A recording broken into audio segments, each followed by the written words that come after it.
Each year, participants from around the globe converge on the small town of Kanab, Utah, to take part in the Grand to Grand Ultra, a 170-mile journey starting at the rim of the Grand Canyon and ending at the Grand Staircase. They'll run through mountain ranges, scale cliff faces, and traverse miles of high desert to test their fortitude and determination.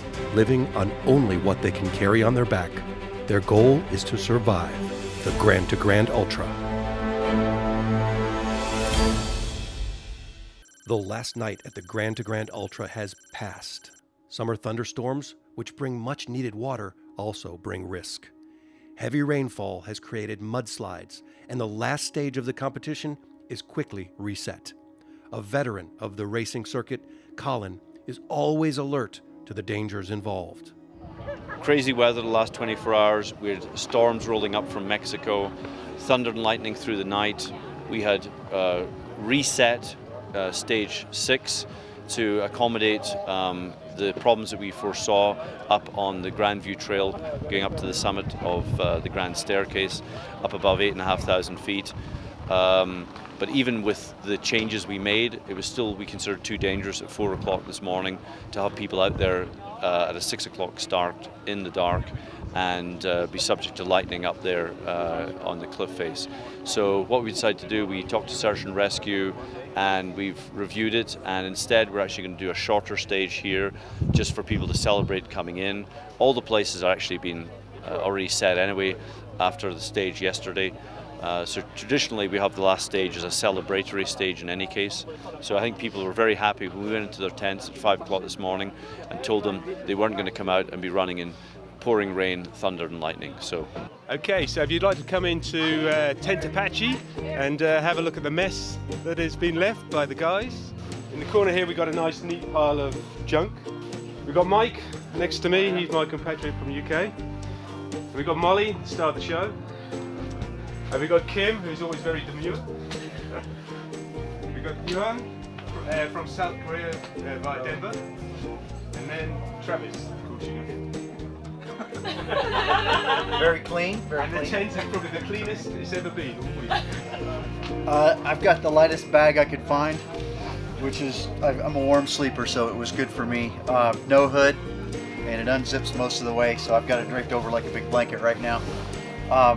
On the pad, I went extremely light. It's only a half length, so it goes from your hips up. So when I sleep at night, I put my backpack underneath my feet to keep them off the ground.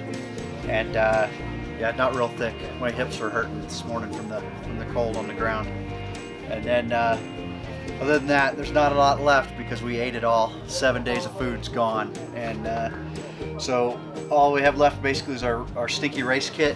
You know, the race jersey that can almost stand up on its own, and the drawers that can stand up on their own, and one pair of socks left. Everything else is gone by the wayside, either in the stomach or in the trash, and that's about it. There's not a lot of stuff left. Last night when the rain came about 12:30, that I think woke everybody up because everybody was wondering if the tent was going to come down or if it was going to leak. And most nights you got to get up and pee several times, and there's been a couple nights though that I've gotten 6 or 7 hours straight and then had to start peeing. So no is the answer to your question. No, you don't get a lot of sleep. Messy right now. Basically my leftover, what's left for food, water bottles, my bag, my disgusting clothes that are going in the garbage, socks, shoes, and then I did the same thing as Travis. I have the half pad, and I got a little bit warmer of a sleeping bag because I get cold easily at night and in general, so but this has kept me warm every single night, not a problem. I get sweaty most nights, which is nice, not freezing at all, except for last night because I was off this pad. I got really cold because the ground got really cold when it was raining. Okay, in y'all's Apache tent, who's the worst snorer? Travis. Travis. Worst snorer and worst farter. Come pretty close. Molly, Troy snores. I do. No, explain my story. It's like sleeping next to a tiger cub. You just get. I'm not disturbing it, just in case she goes mad, but you just. Safety of the runner is paramount, and you know what's really important for them is that they have something to celebrate, something to have as a climax to this monumental week. And you know we hear there's another storm rolling in at 10 o'clock, so that's why we've got a window of opportunity here for about an hour to get this actually done.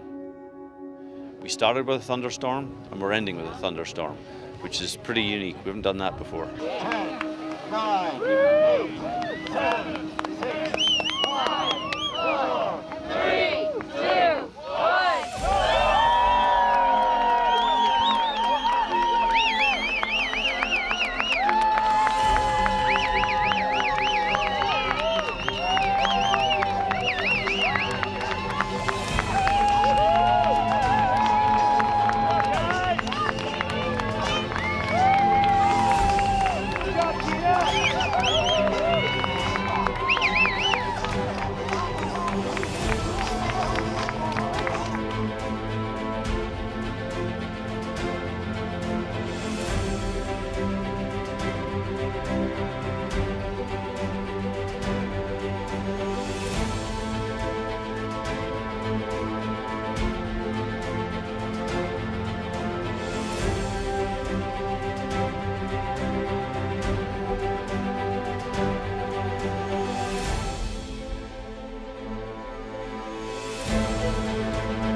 What can I possibly say? It's been a long week. Well, we've been running for this Gavin Glenn, Phelan and Cy myself, who's suffering from cancer, and he's back at home in Ireland after being at the MD Center in Texas. And all week, you know, you face your own challenges trying to run 170 miles, and then you think about Gavin, and it gives you a lot of, you don't have anything compared to what he's fighting for every day, and so it gave me a lot of inspiration. So it was emotional coming across the finish line, knowing that my journey's over this time and he's still fighting. So it was a good run thinking about him. Gavin is a 4-year-old boy back in Ireland who has a rare form of cancer that's in the muscles attached to the bones. And back in March he was told he only had a couple of months to live. So we had to get an operation for him here in Houston in the MD Anderson Hospital, and it cost $400,000, which we had to raise. We raised it in a couple of days, and we had a miracle, and he's alive and well. We have him back in Ireland now. We call him Super Gav. We don't call him Gavin, we call him Super Gav. And he's an amazing little boy. He's really touched everyone in their hearts, and he brings a tear to everybody, but he's on the road to recovery. So and the good news I got when I was out here on Thursday, I got an email from home saying he was back home, he was out of hospital, and it's just been a big uplifting for me to get me through all this. Get well, Gav. We're looking out for you, man. Just keep it going. We think you're great. Just keep up the fight, and we keep fighting with you. Love you loads, buddy. It's been a great week. It's more than I thought it would be. It's not only about racing and running. It's with the other runners at night at camp. at the campfire, having fun.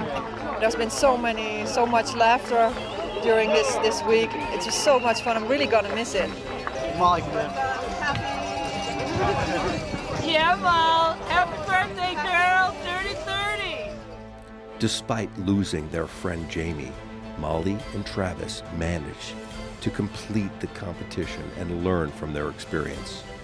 Enjoying their victory with friends and family, the struggles of the past several days seem to melt away as emotion fills them. It's delicious. Tell us about the experience. It was wonderful. It was fun and hard and miserable and awesome. And Travis is making kissy faces. What's your next adventure? My lovely bed. It was really good. A tough run, but lots of fun. Met lots of fun people. That's the best part of it, is meeting all these other people. It feels very good. My stomach was hurting there for a little bit. I've been starving for the past couple of days, so I learned eating is important. And more to this race than just running, you know, surviving and having all your gear. I learned my lesson, man. I enjoyed it. I got what I wanted out of this.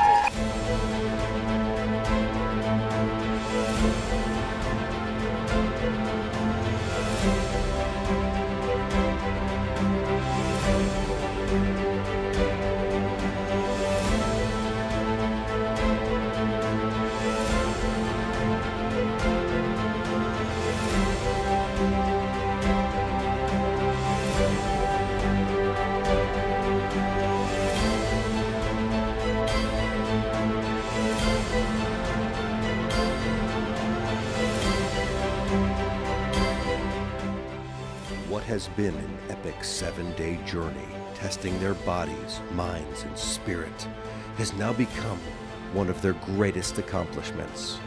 No one knows what the future has in store next for our competitors, but one thing is for sure: they will continue pushing limits.